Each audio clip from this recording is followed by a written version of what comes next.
Sirens, Slammers, and Service, a podcast for female first responders by female first responders. My name is Nikki Clucci, and I will be your host.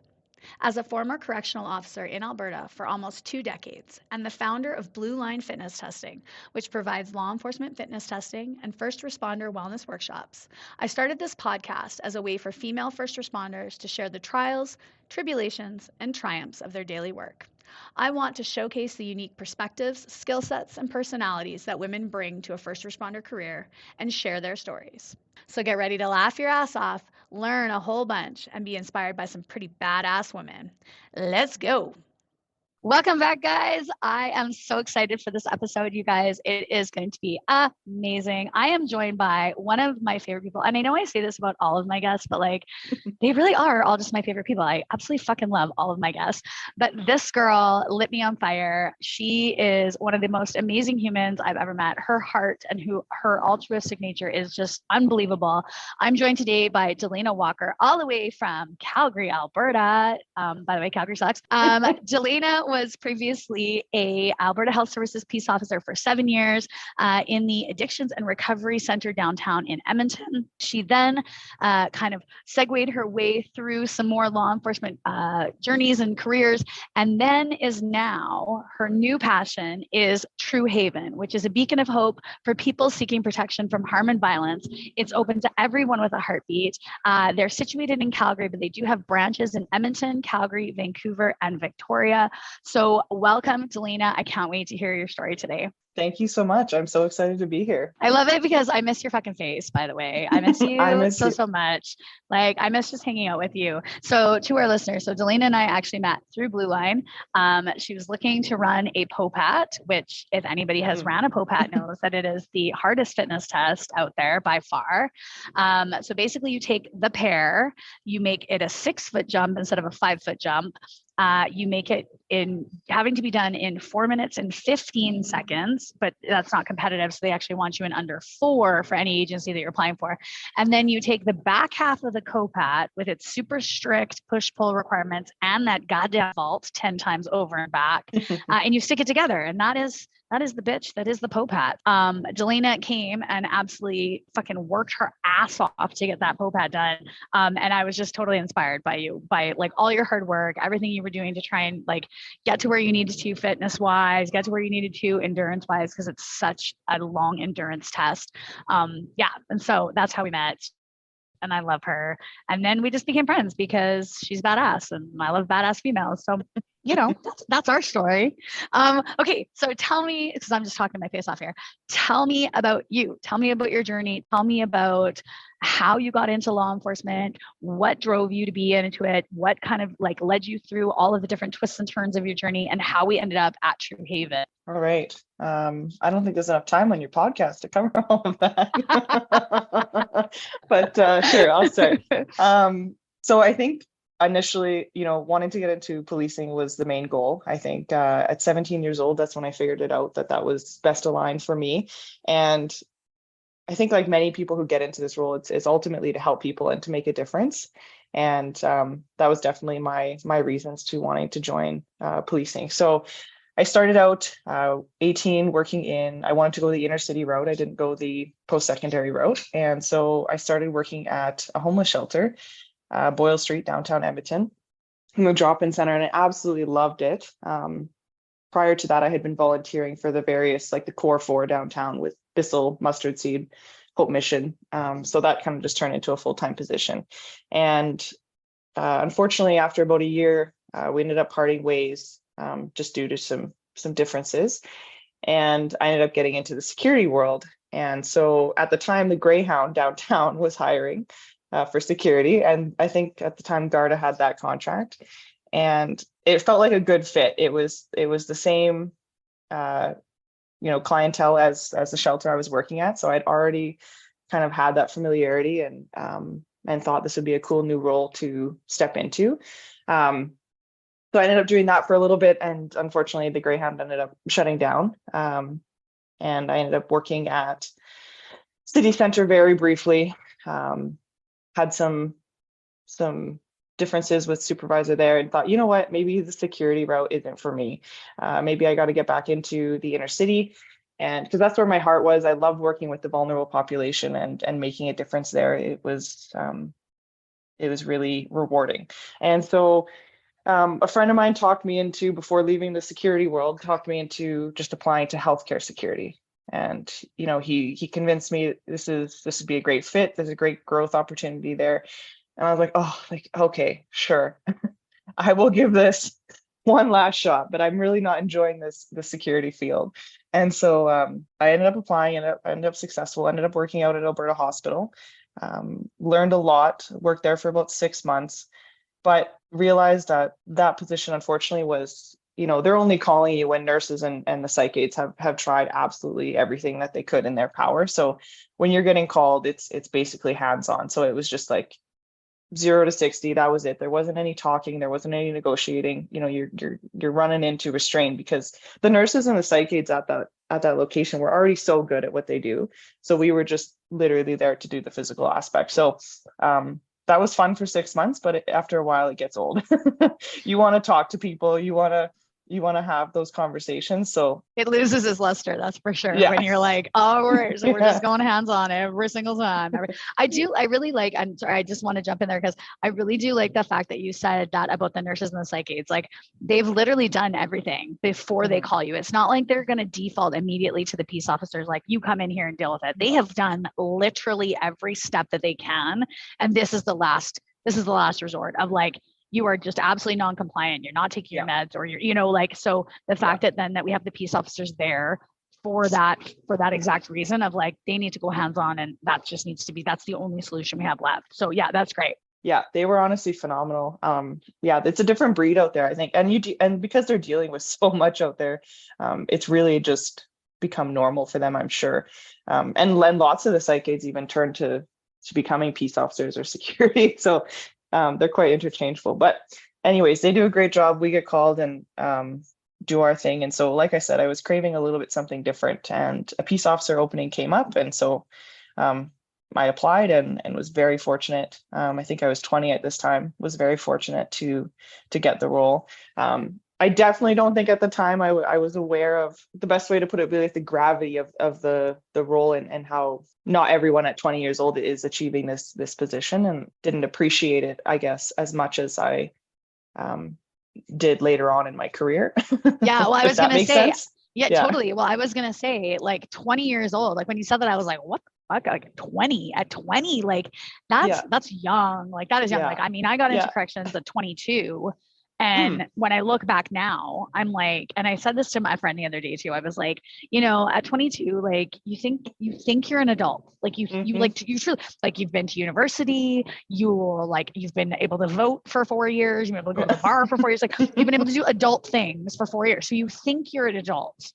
You are not a fucking adult at 22. Like, you are not even fucking close to an adult at 22. You are just an older kid still trying to figure shit out. Right. So, like, at 20, I mean, like, I'm super proud of you. At 20, do you know what I was doing? I was drunk in the UK, pretending to go to university and just partying and playing rugby. That's what I was doing at 20. I was not working in a peace officer role. So I understand, the gravity of being put into this responsible role at 20 and all that comes with it. Because not only is it, now you're in an enforcement role, right? So, like, you actually have to enforce things. You actually have to be the voice of reason. You have to be the person that, like, when everybody is going, what the fuck do we do? Who do they look to? They look to the person in uniform, right? And here you are at 20 being like, hi, hello, it's me. So cute. Yeah, please stop. Listen to me. Totally. Okay. So we didn't quite recognize the gravity of being 20 and being put into this position. And so then what happened after that? Well, so I originally started at this smaller clinic, East Edmonton Health Center. It was a solo site, very low compared to the bigger hospitals. I worked there for about a year and a half, maybe. And again, it was a great entry point. I learned a lot, had a lot of downtime to do things like modules, different learning opportunities on the computer, but it just wasn't feeling like the right fit for me.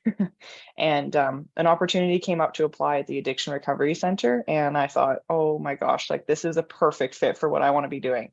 The Emerge doesn't excite me, like the running to code calls every hour doesn't excite me. So I thought, you know what, this addiction recovery center is definitely my speed. So I applied, and again was very fortunate. I was given the full-time spot there, and yeah, the rest is history. It was an amazing job.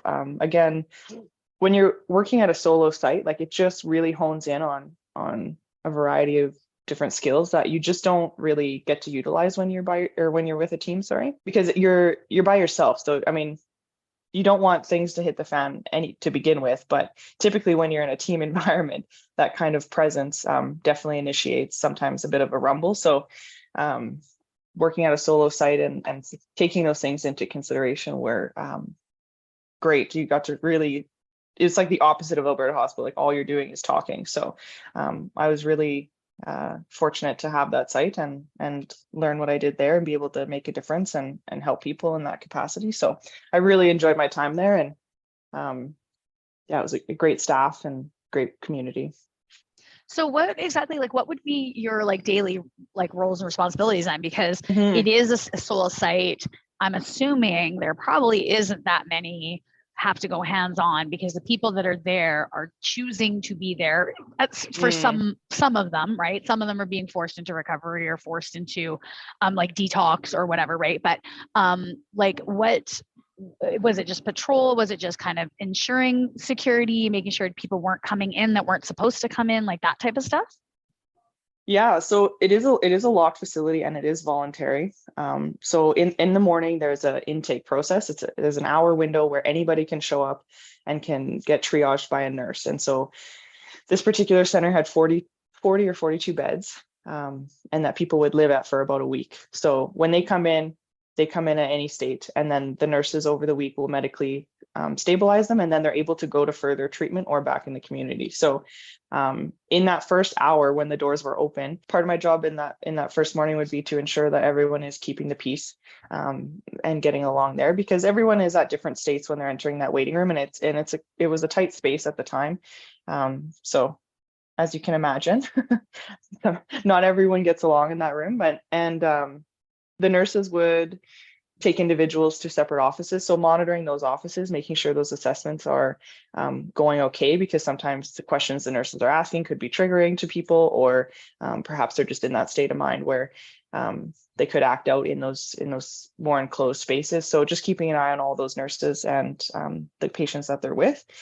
And then the 40 people in the back, ensuring that they're all getting along and following the rules, right? So at times people have been able to somehow get drugs on the unit, and then they need, kind of my interventions after the nurses are dealing with them. So yeah, it's kind of one of those sites where it is what you make it. So you can either stand and be a pylon in the corner and just wait for things to pop off, or the way that I handled that role was just, I would answer the phone, I'd open the door, I'd kind of be controlling the flow of the traffic that way. I'd be, assisting people to the shower and grabbing their clothes to put in the laundry, like just kind of doing other tasks as well that were kind of outside of the standard law enforcement task. And then when things popped off, obviously dealing with that as well and de-escalating. Even though it is voluntary, there was lots of potential, like the potential of, even though they know they can leave. And that was such a good bargaining token. It's like, look, man, like if you don't want to be here, like there's the door. Like if you're this upset, like there's the door. All these people in this building want to help you. So if you're not ready and you clearly don't want to be here, then that's all good. Come back when you're ready, but we're not going to tolerate this kind of shit. So that was the nice part.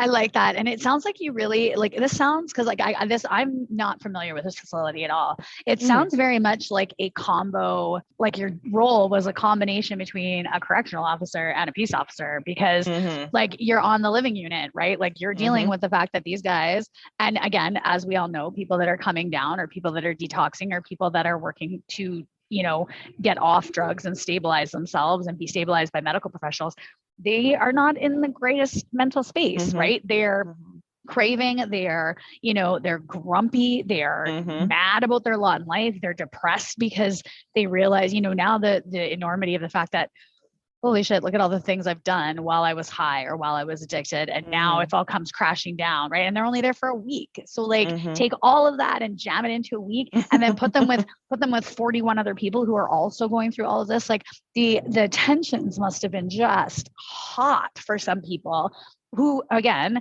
majority of people, you know, become addicted as a coping mechanism. So they don't have healthy coping mechanisms. And so their mechanism would be, this guy's really fucking driving me nuts. I need to go get high and get the fuck away from this guy. And then it will be better. Right. And they can't do that. So wow. Like, crazy.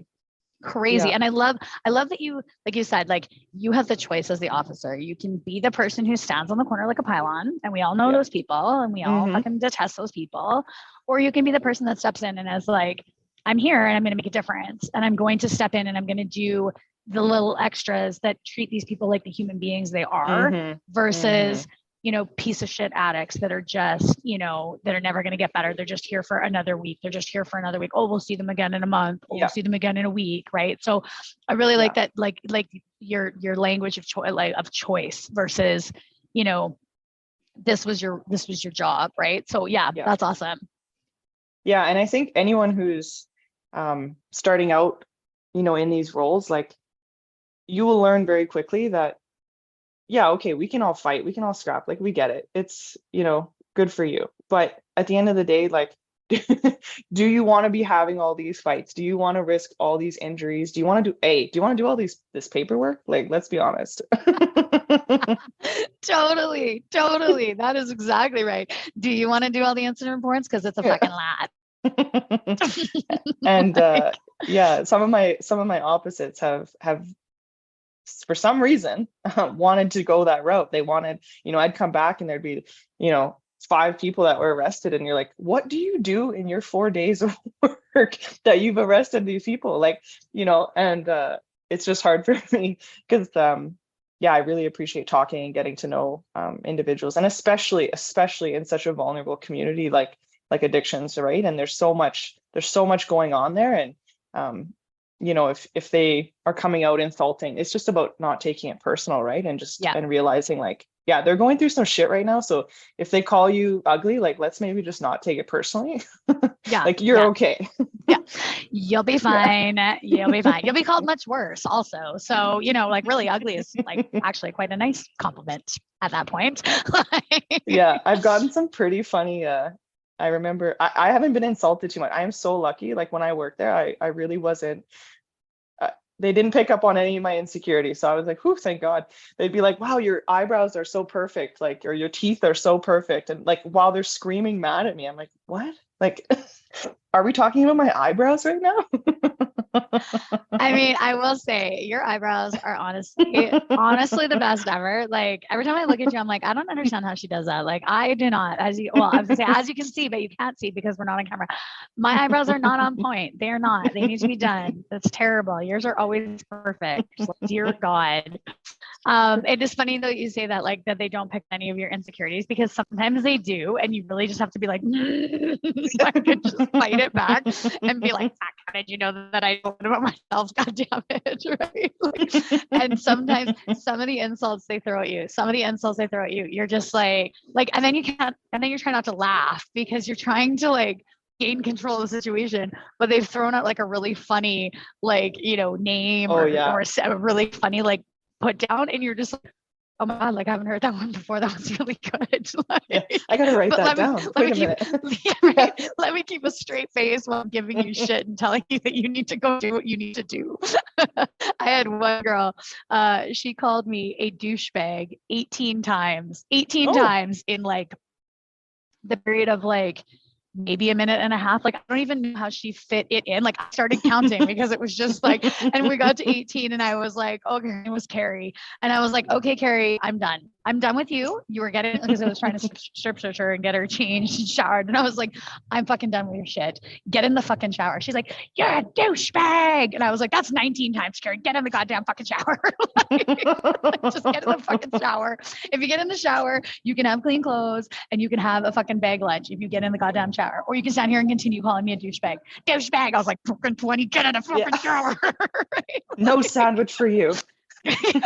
Totally. Like, Yeah, so, I love it. so you did 7 years there, which is crazy, or 7 years in total. Like, how long were you at Addictions and Recovery? So I think I was at addiction recovery for 5.5 years, Oh, if that's a memory serves me. long, that's a Mm-hmm. long time. That's a long Mm-hmm. time of dealing with a very vulnerable, very needy, and not needy in a bad way, but needy Mm-hmm. population where Mm-hmm. like you do have to be very, like attentive and very much compassionate and empathetic and try and keep that level consistent Yeah. throughout 5.5 years. So Yeah. then you 5.5 years there, and then you decided you were gonna branch out into something different or try something new. Yeah. So at the time I had applied with the RCMP later or earlier in 2019. And so I ended up getting the call summer of 2019 that I was going to head to Depot in November of 2019. So that's the only reason I left, and truly probably one of the few reasons I would leave, because I did enjoy the Addiction Recovery Center so much and the staff that worked there. So yeah, so then I started that journey in November 2019 and ended up in training for about 4 months or 4.5 months. And then that was the thick of COVID, March 2020. Ended up shutting Depot down, first time in history, shut it down, sent everybody home for 3 months. And at this point, you're joining the RCMP, like you're not coming back to Edmonton. So all my life had been put into a storage room, and that was it. It was just ready to move for wherever my posting was. So I remember when they announced Depot was shutting down, I just was like, well, where am I going to live? Like, what does this mean? I was very fortunate. They fly you wherever you need to go. And since I didn't have a home, one of my troop mates invited me to stay with her and her family. And they had a beautiful house in Nova Scotia. So I said, well, I haven't seen the East, so I'd love to go there. So I ended up going to Nova Scotia for a little bit. We weren't sure how long this break was going to last, so we wanted to kind of be able to bounce things off each other, train a little bit, like do what we can in that time. And it ended up being 3 months. So I did come back to Alberta and did some camping and all that good stuff. But upon returning to Depot, they had sent out an email kind of before your troop arrives back to Depot, and they're just communicating all the updates, all the new living arrangements, all that good stuff. And they said that you need to disclose any interactions with policing. That's part of the requirements and document that you signed when you joined. And in my mind, I had assumed, DUI, you're getting arrested, like something major, right? And in the bottom of this email, it said that includes traffic violations. And so at that time, I picked up the phone and I called my lead facilitator, and I was like, look, sorry guys, like I actually ended up getting a traffic ticket at the beginning of this break. And I didn't realize I was supposed to tell you immediately. So I'm telling you now, because I just saw the email that this is what's happened. This is the details. I was speeding on a Saskatchewan highway, yada, yada, yada. And unfortunately, that turned into what ultimately led to a 1-year deferral once I was finished isolating and back at Depot. So a 1-year deferral and exit from the program. And so, yeah, that switched tracks at that point. First of all, I think that's fucking bullshit. So I'm just going to go on record and I'm going to say that I think that's fucking bullshit, because I think it's bullshit on so many different fucking levels. Because yes, I agree, you broke the law, but it was a fucking speeding ticket. Like, and like, I think to myself, like, yes, okay, officers of the law, we should be obeying the law. Everybody fucking speeds. Those people that tell me that they don't fucking speed, you're a lying sack of shit. Yes, you do fucking speed. I think the fact that you disclosed it is the other part of it. Like, if you had not disclosed it, if you had lied about it and then they had found out and they were like, you didn't tell us, then okay, then I could be like, okay, because then you're lying, which, okay, so then we have an issue, because then if you're going to lie about a speeding ticket, well, you're going to lie about way fucking worse things, right? So I get that. The third part of that, I think that is bullshit, though, is they've already put in 4 fucking months of money, training, effort, like all of this stuff, and they're gonna fucking remove you for a speeding ticket and then have to put in somebody else and spend all that money again for somebody else to take your spot. Like, it just, when you told me that, and I was like, there's no fucking way this is true. Like, there's no way that they would do this. And then you explained it to me and I was just like, this is fucking insane. And especially during COVID, like, cause that's the other part of it. Like, you're already 3 months behind RCMP. Like, I really don't think now is the time to be getting your fucking knickers in a knot about a goddamn speeding ticket for one recruit when you are 3 months behind recruiting and you're already short-staffed across the fucking country, right? So like, I will just go on record because I think it's bullshit. But anyways, you're a much bigger person than me, by the way, much bigger person than me, because I would have been a raging lunatic is what I would have been.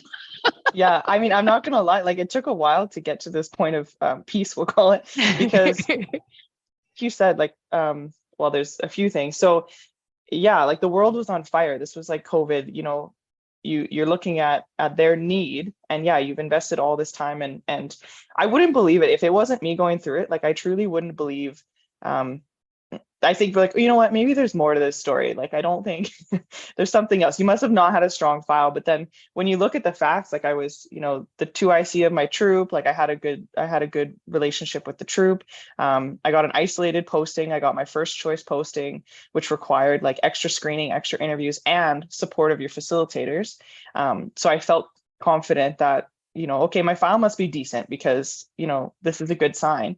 And there's no way that they're going to terminate me. I have a house waiting for me. I have a badge already engraved. Like all these things are in place, right? Because if anyone's been to depot, they know like the last month is basically fluff and grad. Like it's pretty, you know, by month 5, you've done all your final stuff, all your final detachments, all that good stuff. So by the month 6, like you're just riding it out the last 4 weeks. So I felt like the bulk of the training was already done. And so, yeah, it was hard for me to understand it. And then, yeah, to be left at depot gates, like like I said, everything was in storage, you know, nowhere's hiring. If anything, everyone's getting rid of their staff.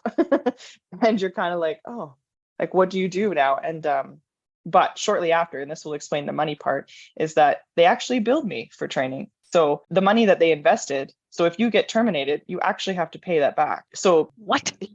Yeah, $17,000 for training that I have nothing to show for. They won't give you any certificates like that. I've been, you know, OC'd exposed, you know, passed all my law exams, like nothing will be. Oh my God.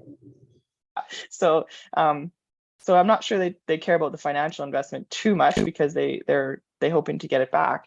And the thing that sucks is that if you, and I articulated this when I was talking to them, is that if you go in unprepared, like let's say your fitness isn't up to par, you know, you're not shooting successfully, you're not paying attention to cases in any of those areas, and you felt like you fail something so many times, they've given you so many chances, which they do give you quite a few chances, still fail and you're sent home, you don't have to pay anything back. But if you get terminated, and I got terminated, believe it or not, for integrity issues, because they articulated that I didn't tell them when I got it.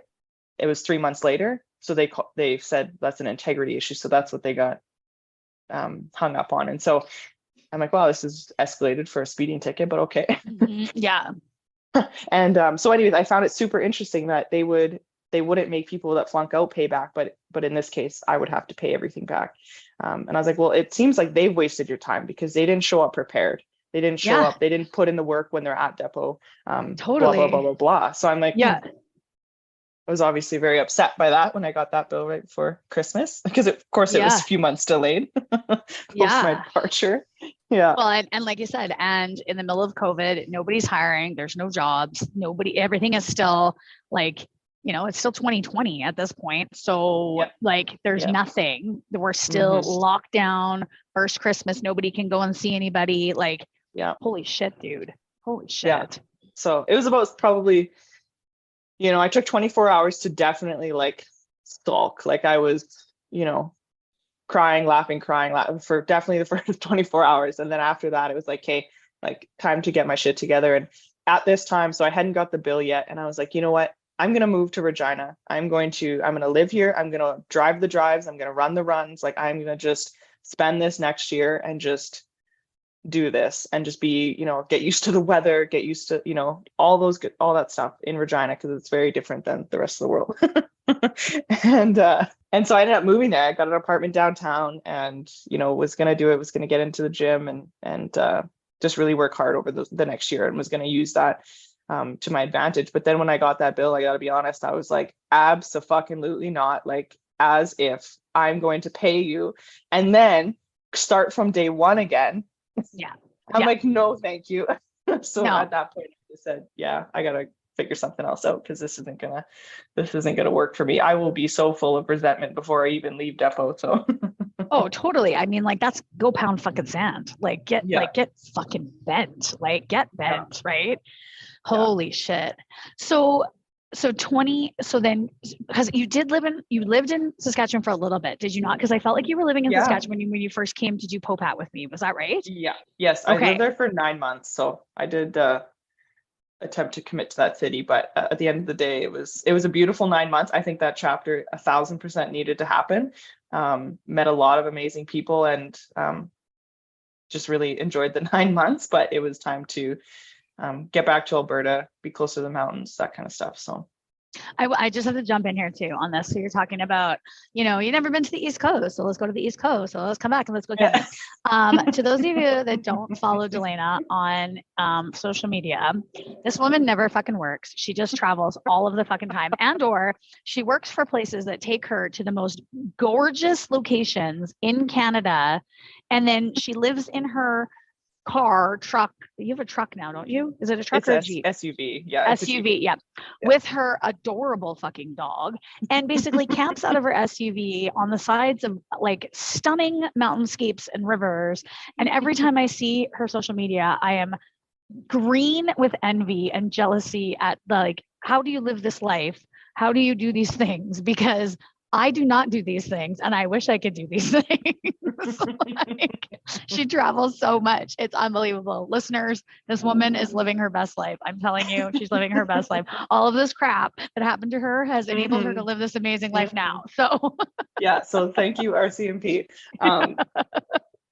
It was actually because, yeah, my posting was originally Hay River, Northwest Territories. That's where I was supposed to be heading. holy shit, dude. Oh my God. So I'd like the COVID break, like researching everything about this place. Like I think I knew that town inside out by the end of that break. So I was excited to say the least. And so I was actually really devastated, particularly about that part, not only not becoming a police officer when I got deferred, but also because the odds of me seeing Hay River is pretty slim, I thought at that time. So yeah, I was really devastated. But fast forward a little bit after all the shitstorm, I was very fortunate to go up there a few times actually and spend quite a bit of time up in Northwest Territories between Yellowknife, and ended up making a specific trip to go through Hay River just to kind of have that moment. And it felt really good because I went up and had, I think I would say a lot less stress than the RCMP, and probably a little bit more money, and still got to see the north and live in the north through probably the best months, like April till September. So I think in the end of the day it all worked out, and I got to see and live the north. But yeah, at the time I was really devastated because that was one of the main reasons I was so excited about joining the RCMP, was to see places like that and to do things like that. Yeah. Well, and I think it's hard too, like, because like the build up throughout Depot is to your posting. Like that is the day that everybody's waiting for, is where am I going to spend, the next 5 years of my life, 2 years of my life, first year of my life in this career, right? Because again, that can make or break whether or not you like this career. Like, so in one of our previous episodes, Lori White, the RCMP officer, that was actually shot up in northern BC. She was from Ontario, and they shipped her not anywhere back to Ontario. They shipped her to northern BC, and we're like, here you go, good luck, right? Like, and so again, like she said, like her whole first year was like, I don't know anybody here. I'm working night shift all the time. Like the detachment is small, right? Like, and so, yeah, that can make or break what you do. Again, Katja, who was on talking about Depot in season 2, she's like a little French girl that got put up in Fort McMurray. And she's like, there's not many French people up here. I was like, no, there is not. There's a lot of Newfies, but there's not many French people, right? And so, yeah, like, I mean, that can make or break it, right? And so to build up that, this is where I'm going to live, and this is what it's going to look like, and this is where and then to have that kind of crush that again, not only now are you taking away the job portion, but you're taking about the lifestyle portion that you had built up in your mind, right? Totally. So what happened then afterwards? So where did you go? Like, what did you do? You were trying to do with the Popat. It was for BC, Wait, right? no, it was for Weyburn, Saskatchewan, actually. Oh, right. Yes, yes, yes, yes, It yes. was Yeah, yeah. this cute little town. I just fell in love with it when I drove through it, and they have their own police force, and it seemed like a great combination between like local police and RCMP, but more like community peace officer kind of stuff.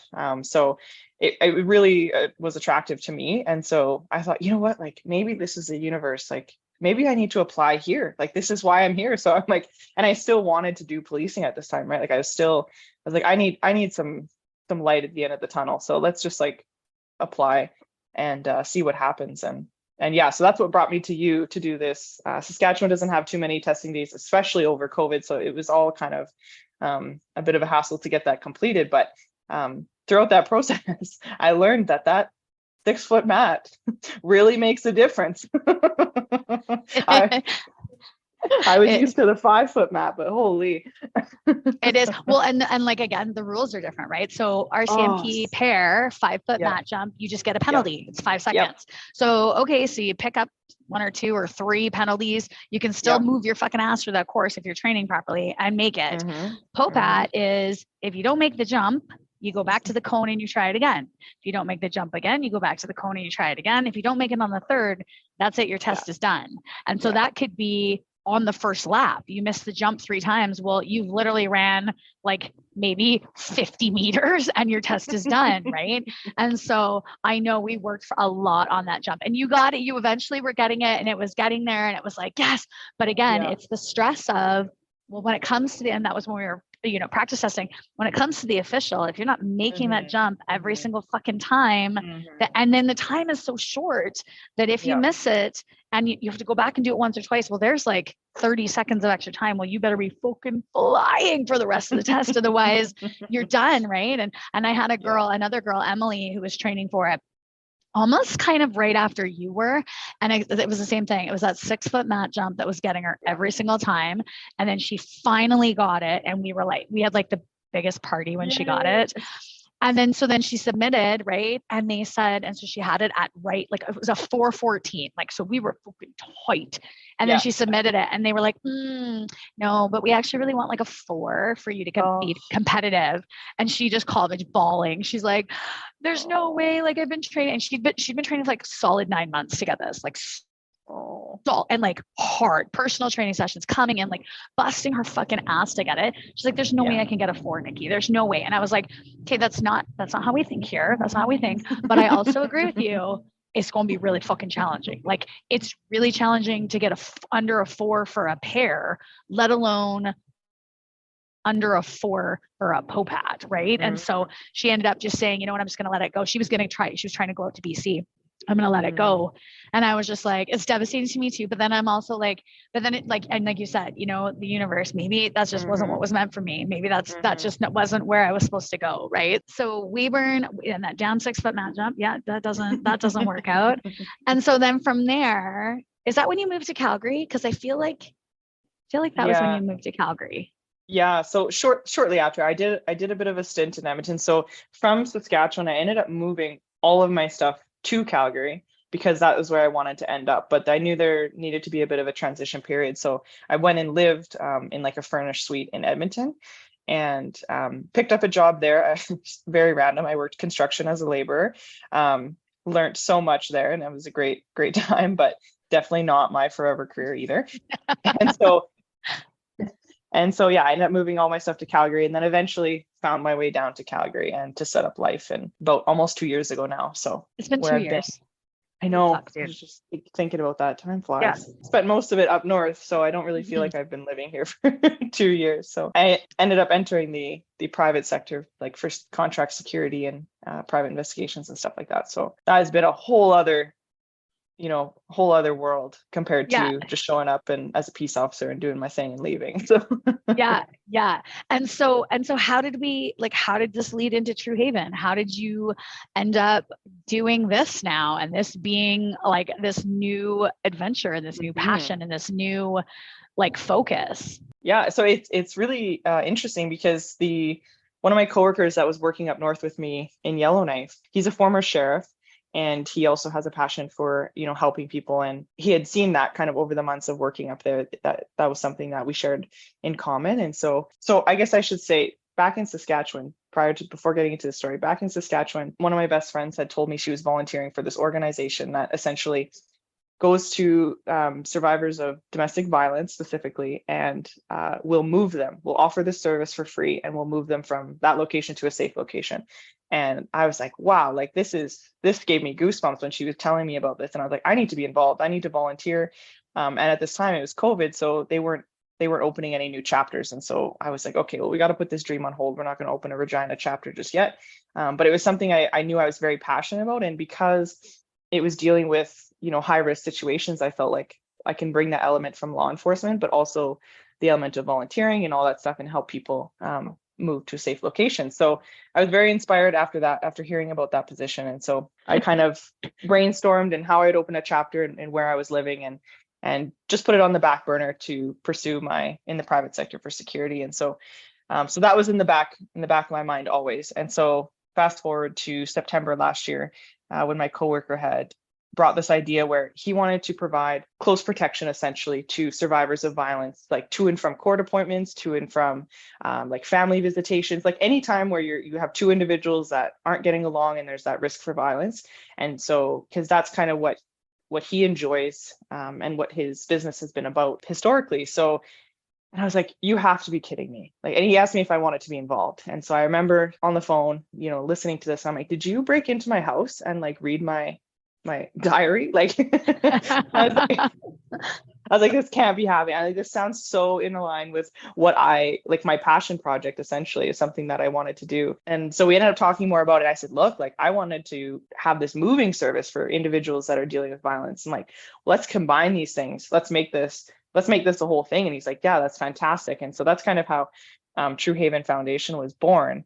And just kind of having those two aspects. And then we threw in a few other aspects. So, there's the threat risk vulnerability assessments. That's like a really in-depth, maybe we're thinking if you need to take it to court to present to officials and say, like, this is a third party objective, like report on the threat risk assessment. And this is kind of use that as leverage as a presentation for the. So sorry, yeah. So like if you're saying like, so you have a domestic abuse spouse who's now has to go to court and has to convince the court that they were being abused, like this threat assessment would be like the third party that's like, yes, because usually that domestic stuff, unless there's proof, and again, photos or, hospital visits, things like that, sometimes it becomes a he said, she said, he said, right? Like we know domestic abuse can occur in any style of relationship, right?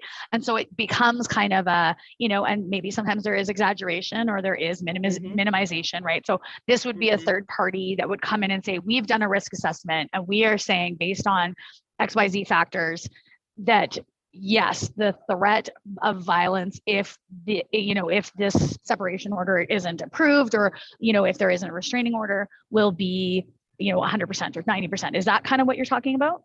Yeah, definitely. That's exactly how we envisioned that avenue. And it's not foolproof, like it's not 100% guaranteed, like, if you present this assessment, you're going to be granted, whatever the desired outcome is.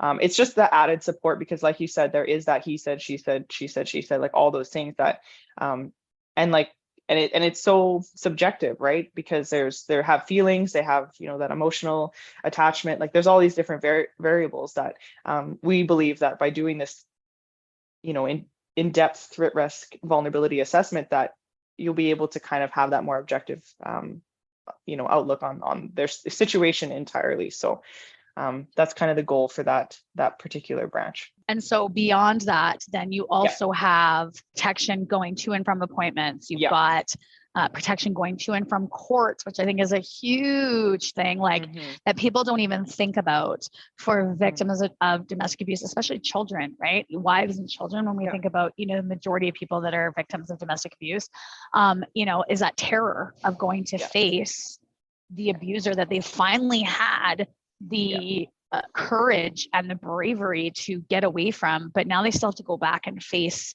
in court, and they have to relive it, and their kids have to relive it. And like just that, worry of like, am I going to see him as we walk in? Like it's me and the kids and I'm, oh God. And like, if I see him, what am I going to do? And, like, so I love that there's these additional, protections and services for people.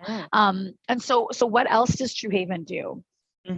So yeah, like you said, the close protection, like protective services aspect. And just to clarify, this isn't just for domestic violence. It could be anybody. Like if there is a violence, between anybody. So it's really nice that it offers that for survivors of like violence or abuse.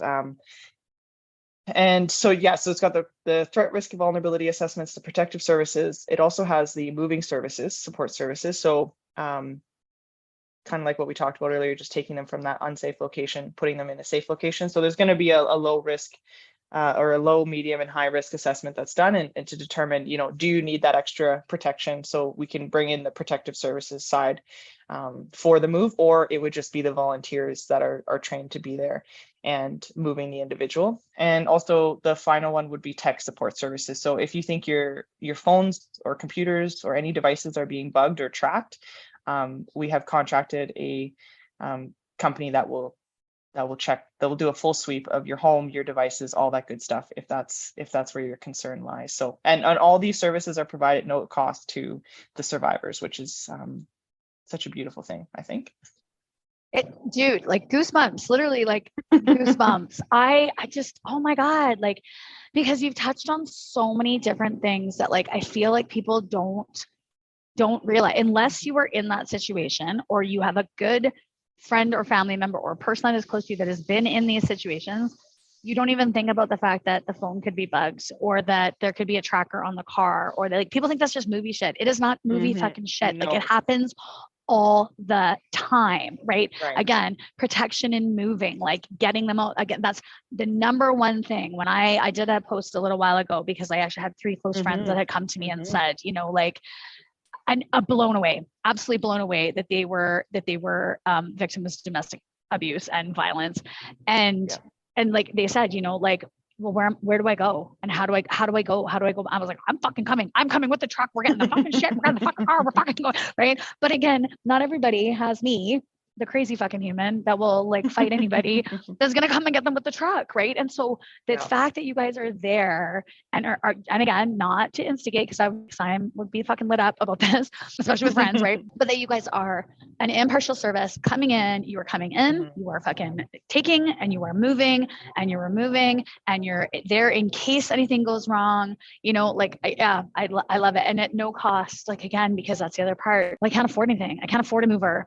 I can't afford somebody to come and look at my computer and see how, he knows what sites I've been looking at, or, he knows I was trying to move some money and out of the bank account so that they can have money, like, and we all know abusers, that's what they do, right? They manipulate, they take money, they have control of this, control of contacts, control of finances, control of, like who and where they go, right? So I think it's just amazing. You did touch on one thing. So you touched on, you've got like the professional protective services staff, and then you also have volunteers that are trained in how to be there. So if somebody wanted to volunteer with True Haven, what steps does that look like? What do they need to do? How can they get involved? Yeah, absolutely. So we have a website that's live that has a volunteer tab, and that's probably the easiest route.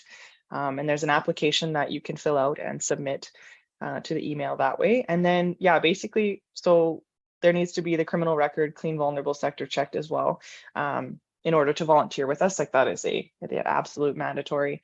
And then after that, it would just be an interview with one of us, and we're gonna, because there's various locations, right? So we just want to set up people that have flexible schedules and that are willing to help. And then after that, once they're onboarded, it would just be providing different training, whether it's just different awareness training, depending which populations we're working with, just to give people, not all the volunteers are going to be former law enforcement or former anything in that realm. So it'd just be good to kind of have a little bit of training to provide for them, kind of ongoing and have that. But at the end of the day, our team leads or our anyone that's staff related to True Haven will have that protective services kind of element that will be able to provide that insight to the team and handle those situations. that was something that we noticed, like both myself and the other founder, is that he was a former sheriff, and we worked so closely with vulnerable populations, and we saw the need. So you and I both know the need is so there. We could probably sit here and list just 10 people off the tops of our heads that would really benefit from these services. And the support is there. And now we're just getting the word out there and just making it known that we're ready and we're available to help anyone that's in need. So like I said, as you're saying that, as we're talking, as you're mentioning different things, I'm like, oh my God, I have to tell so-and-so about this. I have to tell so-and-so, I have to tell so-and-so about this. Like, oh my God, I can't wait until this episode like airs, because I know there's 3 people who are going to listen who need this help, but wouldn't know where to go, or wouldn't know how to reach out, or wouldn't know, who the best person to talk to would be. And like, yeah, this is like, dude, I loved you before, but I just fucking love you so much, because your heart is like mine. Like I feel like a soul connection to you, which now we're just going to get all airy fairy. People are going to be like, okay, turning the podcast off. But I legitimately do, because I feel like the passion you have for the work you were doing shines through in everything you do. Regardless of what role you've had, you've been passionate and committed and driven in every single thing that you've done. That's just a personality trait of yours, but now it's linked in completely and totally with your passion. And so that just like opens up whole new sides of things, and just your mind can go crazy, and you can just go, oh my God, this and this and this and this and this. Right. And so, I mean, yes, I will do everything in my goddamn power to spread the motherfucking word about this, because it's amazing. And like, just when I think about all the people that you can help, and in one way or another, or 7 ways, because maybe they need all help in all the service you guys provide, it's amazing. It's so freaking awesome. Okay, so because normally, and I don't want to take all your day because you're busy and you're helping people, I usually wrap up with some quick rapid fire questions because they're fun. I like to put you on keep you on your toes. So I'll hit you with a couple, but I do want to bring them back to True Haven, because I think that's amazing. Like, to have taken all of the protective services stuff and then added in that element of care and compassion, and it's awesome. Like, it's just such a great. I was just going to say, it's been beautiful to kind of combine, like you said, like that different aspect where I can still problem solve, I can still de-escalate, I can still use that critical thinking and risk management side of things, but then also bring in, I don't know, like a social worker, counselor, like caseworker type role. And then also the physical aspect, right? Like I will be right there moving, as much as I can, like physically moving the boxes myself. So like that to me is great. So it's kind of touching on all the elements that I liked in my previous jobs. It's just very different. And especially the startup, I think you can relate as a business owner. Like, there's like marketing and, emails and website building. It's like, holy shit, like this is all very new and very like out of my comfort zone. So it's been a fun learning curve as well. I'm like, can I just go like de-escalate somebody? Like, why am I building this website? It's totally, dude, it is exactly right. And then as it gets bigger and bigger and bigger, and then you're going, oh my God, now there's payroll, now there's this, now there's like, oh my God, I cannot do this. I'm only one person. One person. Props to all the business owners out there. Totally, dude. Totally. Yeah. But it does make it easier when you're like uber passionate about what you're doing, because you're just like, it gets you through those days of like, I don't want to answer fucking 17 emails right now. I want to go and just run testing and fucking yell at people and see the joy in their face when I tell them that they passed. That's what I want to do. I don't want to fucking write a newsletter.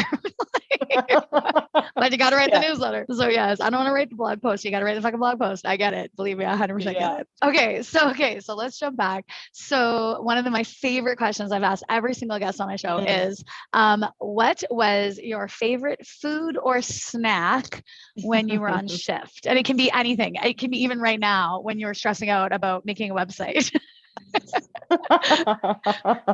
Rum and Coke. No, I'm just kidding. I'm just kidding. My favorite snack, honestly, if you're in Edmonton or Calgary, hit up Just Bite Me meals. They're a meal prep service, and they also have like ready to go right in the fridge if you don't want to customize your order. They are amazing, and they've been around for quite a while. Anyways, they make these protein balls. I've attempted a few times to make different. It's garbage. I'm like, I'm not wasting my money on this anymore. So I'd always go to them, and it's like the perfect balance of like chalk, but Smarties or whatever the chocolate is that they put in them. And like, it's still a protein ball, so just be prepared. But it's also like gooey and moist. Anyways, they're very filling, and you can like nibble on one throughout probably half your shift. So it's just like that perfect, sweet, but something just to get you through, tide you through, especially if you don't have time to like sit down and have a proper meal. So that would be my favorite snack back in the day. I like it. I like it. I love that you say, like, I've tried to make them and they're shit. I'm not wasting my money Yeah. anymore. The amount of things, the amount of healthy things that I have tried to make. Like, I'm like, Right? oh, these power cookies. Like, I'm going to make these power cookies with chia seeds. And like, and then I make them and they're fucking garbage. I'm like, bleh. And like the person on the video or on the, website is like, they're gorgeous cookies. And I like make Yeah. mine and then I like look at the picture and I'm like, these look nothing like these other person's. They must have put something delicious in theirs because mine are garbage. Yeah, it's like There the must be, Pinterest fails. yes. I'm like, there's a secret ingredient that I'm missing because mine don't look or taste like those at all. Yeah. So yes, Sugar. I agree.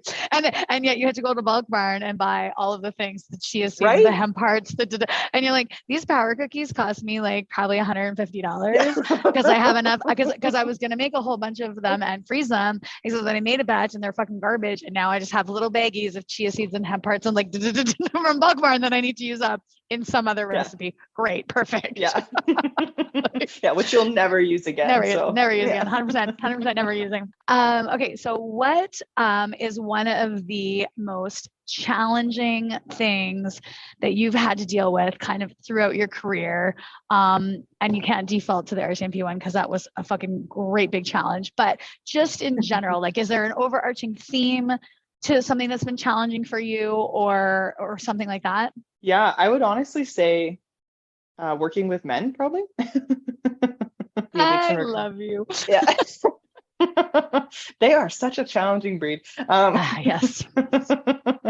I at the Addiction Recovery Center, when I was a peace officer, I truly had the best staff, and predominantly females because they were all nurses and stuff. So I was very fortunate. I didn't deal with a whole lot of what some females go throughout their law enforcement career. So I was very lucky that way.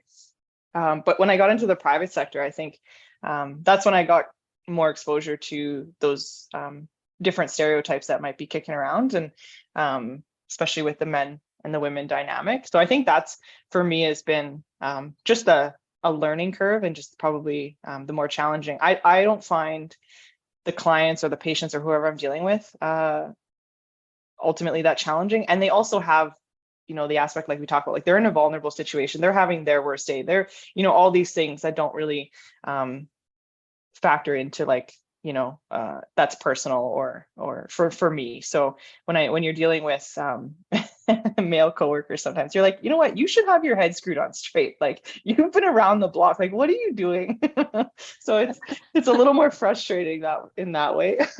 Yeah. Sometimes it's just like, I'm like, what were you thinking when you did that? Like, Yeah. what thought process was going through your head when you made that decision? And then they look at you and they're just totally blank, and you're like, so there was nothing, there was no thought process. I'm glad we both came to this. I'm glad we're both aware that you had zero thought process when you did this thing. Like, oh my fucking God. That and the lack of multitasking drives me fucking bananas. I'm like, I don't understand how you can only do one thing at once. I need you to like pick up the pace, bud. We have 85 fucking things that needs to get done. And you doing one thing is killing me. It's slowly sucking my soul out of my body. I cannot. I'm with you. So true. That's women's superpower. Absolutely. I'm like, I need you to pick out. Let's go, bud. Let's go. We gotta go. Okay, one final one, and I'm gonna bring it back to True Haven. So, where do you see yourself going now in the future? Like, what's on the horizon? What's lighting you on fire? What is the next thing that's coming? Well, I mean, True Haven is definitely, I want it to be a huge part of the future and like where I'm going. So I definitely want to see that grow and just really help as many people as we possibly can, and make a difference in a variety of communities. We've got 4 right now. I'd like to see that expand because it is, a Canada-wide. It's going to be a charity soon. We're just kind of in that pending stage of charity status. So, I want to see it go across Canada. I think that would be amazing to have all those branches and be able to help. And then I also think on top of that, I don't know if my law enforcement dream is over quite yet. So I think that I'd like to do them together, tandem. So I'd like to pursue that in the near future as well. But just having this like as a passion project, something that lights my soul on fire, and yeah, see where it goes. I know, like we said, like the need is there, the support will be there. I'm not worried about any of that. It's just a matter of getting out there and expanding and learning everything. There's so much to learn, right? As you know. So just continually challenging myself in that regard. And yeah, just seeing where life goes. Like I said, nothing has gone according to plan since I have started this journey. Like from when I entered security, I had, this whole plan laid out, and, peace officer was supposed to be a 1-year plan, and that turned into 7. So like, really, I'm just now learning. My biggest advice is just trust the fucking process. Like, just trust it, let it go. Whatever is meant to happen, just roll with it. It's good to have goals. It's good to have like a structured plan like that, would be ideal, but just know that it 99% probably won't go that way. So be open to that. Yeah, totally. Well, and like you won't be disappointed that way as well, or as disappointed, right? When and you and I are both very similar in that we're driven, we have goals, we have plans. We're like, hey, I'm going to do this, and then this is going to happen, then I'm going to do this, and then this is going to happen. And then inevitably life is like, get fucked, not actually going to happen. And you're like, oh my God, right? But with those goals and plans comes the expectation. It comes the, you start to flesh it out, and you start to be like, okay, and then this is what it'll look like. And because again, the key thing about goals is, visualizing it, really making it a tangible, like you can see, smell it, feel it, right? That's how we make our goals like attainable. But with that also comes then, if it doesn't go to plan, then all of that expectation is, the disappointment that comes with that is that much deeper and harder, because but I could taste it, I could smell it, I could feel it, right? And so yeah, a little bit of roll with the punches, and like the universe. I just had this conversation with a friend last night. The universe will, whatever you say specifically to the universe that you want, the universe will be like, well, actually, that is not what you want. Here is what you want, and we'll give you something different. And you're like, but I specifically said, like, I would like to manifest that. And you manifested this, like what? And the universe is like, yeah, this is not a genie fucking grant me 3 wishes. Like, it's manifestation. Like, you don't get to just be like, I would like to be rich. Thank you. Like, everybody wants to be fucking rich. Okay. You want to have abundance? Okay. You want to have abundance. Well, abundance for you at this time might not mean wealth. It might mean abundance of love. It might mean abundance of security. It might mean abundance of stability. It might mean abundance of friendship, right? You ask for abundance. Well, it's going to provide what it feels you need, right? Versus what you want. So yeah, totally get that. Totally get that. Oh, girl, this has been amazing. This time with you, just catching up, because goddamn, I miss you. And I'm not coming to Calgary anytime soon, sadly. So I will have to try and figure out. I'll have to try and figure out sometimes when I come down to visit, or meet you in some exotic destination like the Northwest Territories, because I would love to do that. I can show you around. Yes, totally, like legit. But yeah, it's been amazing. Thank you so much for giving me, this time out of your day, just and sharing all the everything that you've gone through, all of the ups and downs, and just being so candid and so authentic and so real with me, with our listeners. Because it's just like, I would have you on the podcast a million times just to hear, different kind of aspects of your life. It's been awesome. So thank you. Bless your heart. And I hope you have an amazing rest of your day. Thanks, Nikki. This was fantastic. Thank you so much for having me on. I loved it.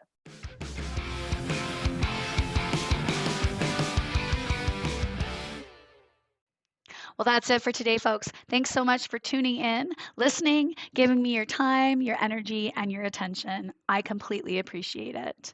Make sure you check out our next episode with another badass female first responder anywhere you get your favorite podcasts. And follow us on Instagram and Facebook at bluelinefitnesstesting.com. I hope you stay safe, keep your head on a swivel, and watch your 6.